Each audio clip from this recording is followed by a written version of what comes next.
ಯುದ್ಧಕ್ಕೂ ಮುನ್ನವೇ Pak MP ಹೇಡಿತನದ ಮಾತೊಂದು reveal. ಭಾರತದ ಒಂದೇ ಒಂದು ವಾರ್ನಿಂಗಿಗೆ ಪತರುಗುಟ್ಟಿದ ರಣಹೇಡಿ ಸಂಸದ. ಭಾರತ ಪಾಕ್ ಯುದ್ಧ ನಡೆದರೆ ಇಂಗ್ಲೆಂಡ್ಗೆ ಓಡಿ ಹೋಗ್ತಾನಂತೆ. ಯುದ್ಧಕ್ಕೂ ಮುನ್ನವೇ ಪಾಕ್ ಎಂಪಿ ಹೇಡಿತನದ ಮಾತು. ಭಾರತದ ಒಂದೇ ಒಂದು ವಾರ್ನಿಂಗಿಗೆ ಪತರುಗುಟ್ಟಿದ ರಣಹೇಡಿ ಸಂಸದ. ಭಾರತ ಪಾಕ್ ಯುದ್ಧ ನಡೆದರೆ ಇಂಗ್ಲೆಂಡ್ಗೆ ಓಡಿ ಹೋಗ್ತಾನಂತೆ.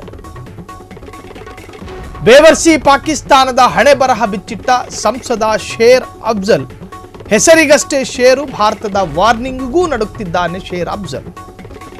ಭಾರತ ಯುದ್ಧ ಮಾಡಿದರೆ ಏನ್ ಮಾಡ್ತೀರೆಂದು ಸಂಸದನಿಗೆ ಪ್ರಶ್ನೆ ಮಾಡಲಾಯಿತು. ಶಸ್ತ್ರಾಸ್ತ್ರ ಹಿಡಿಯಲು ನಾನು ಸೈನಿಕನಲ್ಲ, ಸೇನೆ ಆ ಯುದ್ಧವನ್ನ ಮಾಡುತ್ತೆ. ನಾನಂತೂ ಇಂಗ್ಲೆಂಡ್ಗೆ ಹೋಗಿ ಜೀವ ಉಳಿಸಿಕೊಳ್ತೀನಿ ಎಂದ ಪಾಕ್ ಸಂಸದ. ನಾಚಿಕೆಗೆಟ್ಟ ಹೇಳಿಕೆ. ಜನಪ್ರತಿನಿಧಿಯೇ ಪಾಕ್ ಬಿಟ್ಟು ಓಡಿ ಹೋಗೋ ಮಾತು. ಅಲ್ಲಿ ಈವರೆಗೂ ಆಗಿರೋದು ಅಷ್ಟೇ. ಆಳುವವನಿಗೆ ಗೊತ್ತಿಲ್ಲ ಹೆಂಗ ಆಳಬೇಕು ಅಂತ. ಆಳಿಸಲ್ಪಡುವ ಜನ ಅವರಿಗೂ ಗೊತ್ತಿಲ್ಲ ಯಾರನ್ನ ಆಯ್ಕೆ ಮಾಡಬೇಕು ಅಂತ. ನೀವು ನನಗದು ಹೇಳೋದಕ್ಕೂ ನಾಚಿಕೆ ಆಗುತ್ತೆ. ಮಾಜಿ ಪ್ರಧಾನಿಗೆ ಜೈಲಲ್ಲೇ ಲೈಂಗಿಕ ಕಿರುಕುಳವನ್ನು ಕೊಡಲಾಗಿತ್ತು ಎನ್ನುವಂತಹದ್ದು. ಅದರಲ್ಲೂ ನಾವು ಸ್ಪಷ್ಟವಾಗಿ ಒಂದು ಸುದ್ದಿ ಬರೆದಿದ್ವಿ, ಆತನ ಗುದನಾಳಕ್ಕೆ ದೌರ್ಜನ್ಯ ಅಂತ. ಸೊ ಅಷ್ಟರ ಮಟ್ಟಿಗೆ ಅಸಹ್ಯಯುತವಾದಂತಹ ವಾತಾವರಣದಲ್ಲಿರ್ತಕ್ಕಂತಹ ಒಂದು ದೇಶ ಪಾಕಿಸ್ತಾನ. ಆ ಪಾಕಿಸ್ತಾನದ ನಿರ್ಧಾರಕ್ಕೂ ಪ್ರಬುದ್ಧತೆ ಇಲ್ಲ. ಆ ಪಾಕಿಸ್ತಾನದಲ್ಲಿ ಆಳುವಂತಹ ವ್ಯಕ್ತಿಗಳಿಗೂ ಪ್ರಬುದ್ಧತೆ ಅನ್ನೋದು ಮೈಗಂಟಿಲ್ಲ. ಆ ಪಾಕಿಸ್ತಾನದಲ್ಲಿ ನಿರುದ್ಯೋಗ ತಾಂಡವಾಡ್ತಾ ಇದೆ. ಬಡತನ ಅನ್ನೋದು ಕಾಲು ಮುರುಕೊಂಡು ವಿಶೇಷ ವಿಕಲಚೇತನರ ಹಾಗೆ ಬಿದ್ದು ಒದ್ದಾಡ್ತಾ ಇದೆ. ಈ ತರಹದ ಪರಿಸ್ಥಿತಿಯಲ್ಲಿರತಕ್ಕಂತಹ ಒಂದು ದೇಶಕ್ಕೆ ಯುದ್ಧದ ಉನ್ಮಾದವಂತೆ. ಈ ಹಿಂದೆ ಹಳಬರೊಂದು ಗಾದೆ ಹೇಳ್ತಾ ಇದ್ರು, ಕೈ ಕಾಲು ಇಲ್ದಲೇ ಇರೋವನಿಗೆ ಗಡಿಭಾಗಕ್ಕೆ ಹೋಗಿ ಯುದ್ಧ ಮಾಡಬೇಕು ಅನ್ನೋ ಆಸೆ ಅಂತೆ. ಹಂಗಾಯ್ತು. ತೊಳೆಯಕ್ಕೆ ನೀರಿಲ್ಲ, ಹೆಸರು ಮಾತ್ರ ಸಮುದ್ರ ರಾಜ. ಈ ತರಹದ ಗಾದೆಗಳಿಗೆ ಪಾಕಿಸ್ತಾನ ಈಗ ಒಂದು ರೀತಿಯಲ್ಲಿ ಸೂಟೇಬಲ್ ಎನ್ನುವಂತಹದ್ದು ವ್ಯಕ್ತವಾಗ್ತಾ ಇದೆ.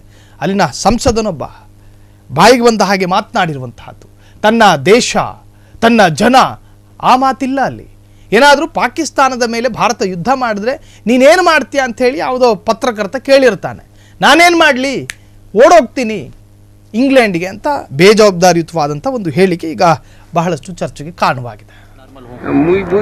और बतौर पाकिस्तानी अगर जंग बढ़ जाती है तो बंदूक लेकर बॉर्डर पर जाएंगे? नहीं, अगर जंग बढ़ जाती है तो मैं इंग्लैंड चला जाऊंगा। सर साहब, आप नहीं समझते कि इन हालात में मोदी साहब को थोड़ा सा बैकग्राउंड में जाना पड़ेगा या थोड़ा सा पीछे हटना पड़ेगा? इन हालात में आप नहीं समझते कि मोदी को थोड़ा सा पीछे जाना चाहिए ताकि हालात नॉर्मल हों? मोदी मेरे खाला का बेटा है जो मेरे कहने से पीछे जाएगा। और बतौर पाकिस्तानी अगर जंग बढ़ जाती है तो बंदूक लेकर बॉर्डर पर जाएंगे? नहीं, अगर जंग बढ़ जाती है तो मैं इंग्लैंड चला जाऊंगा। सर साहब, आप नहीं समझते कि इन हालात में मोदी साहब को थोड़ा सा बैकग्राउंड में जाना पड़ेगा या थोड़ा सा पीछे हटना पड़ेगा? इन हालात में आप नहीं समझते कि मोदी को थोड़ा सा पीछे जाना चाहिए ताकि हालात नॉर्मल हों? मोदी मेरे खाला का बेटा है जो मेरे कहने से पीछे जाएगा।